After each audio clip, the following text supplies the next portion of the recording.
Sam Walton.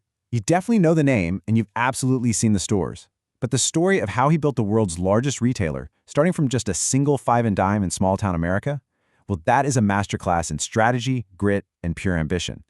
And today, we're going to break down exactly how he pulled it off. To really get a sense of the scale of what he created, let's just start with a number. As of early 2025, the Walton family's net worth is estimated to be right around $440 billion. That's a fortune so big it's kind of hard to even wrap your head around. And all of it started with one man's vision. So, that's the big question, right? How in the world did this happen?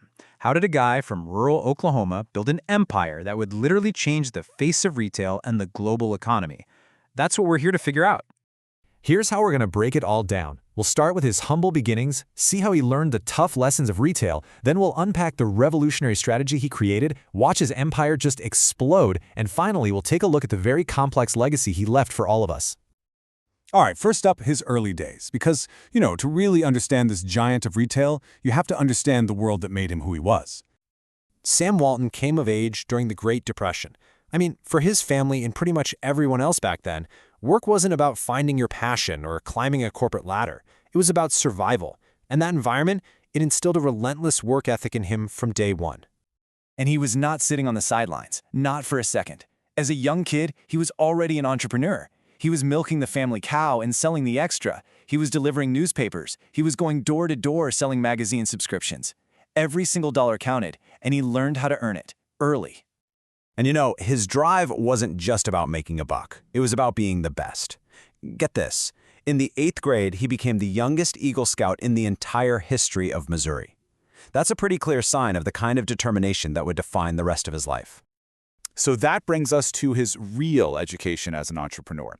This is where Walton finds his true calling in retail, and where a pretty brutal setback would teach him a lesson that shaped everything that came next. So after serving in World War II, Walton gets a loan and buys his first store, a Ben Franklin franchise. And wow, he was a total natural. Just look at these numbers. In just 3 years, he almost tripled the store's annual sales, going from $80,000 to $225,000. Incredible.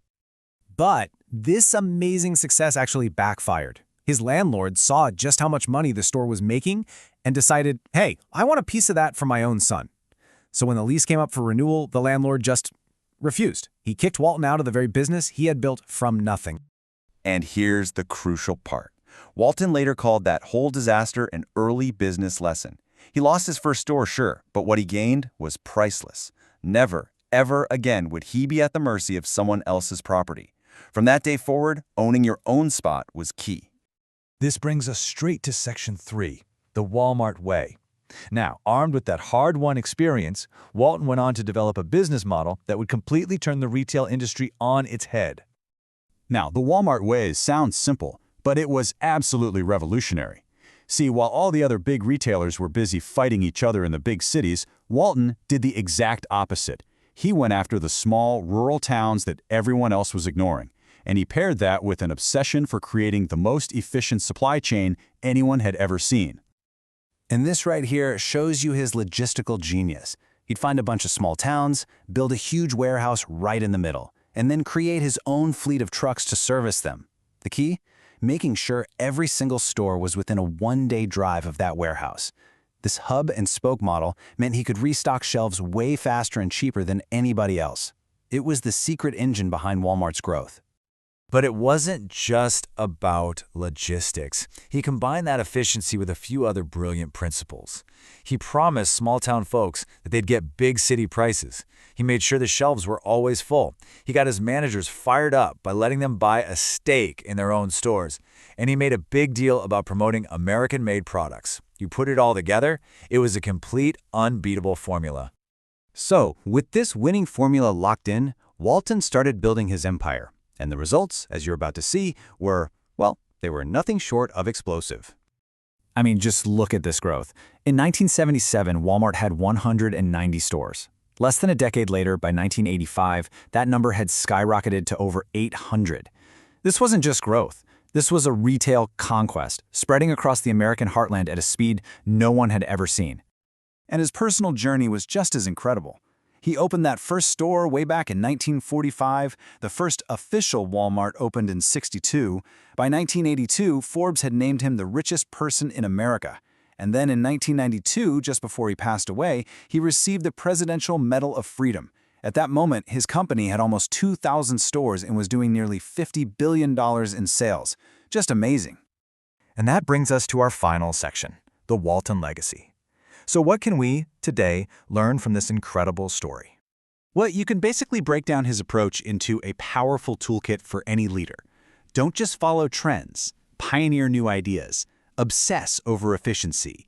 Give your people a real stake in the game. Go find the customers that nobody else is paying attention to. And maybe most importantly, treat every single failure as a lesson.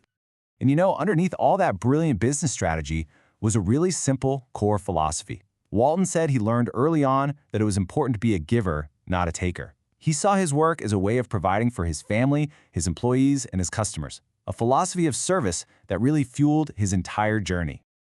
In the end, Sam Walton's empire of low prices created something called the Walmart effect, a force so powerful it transformed the American economy. It lowered costs for millions, but it also put immense pressure on small businesses and local wages. His story is a powerful example of what a single-minded vision can achieve, but it does leave us with a big question to think about. In a world shaped by his relentless pursuit of efficiency, what is the true cost of convenience?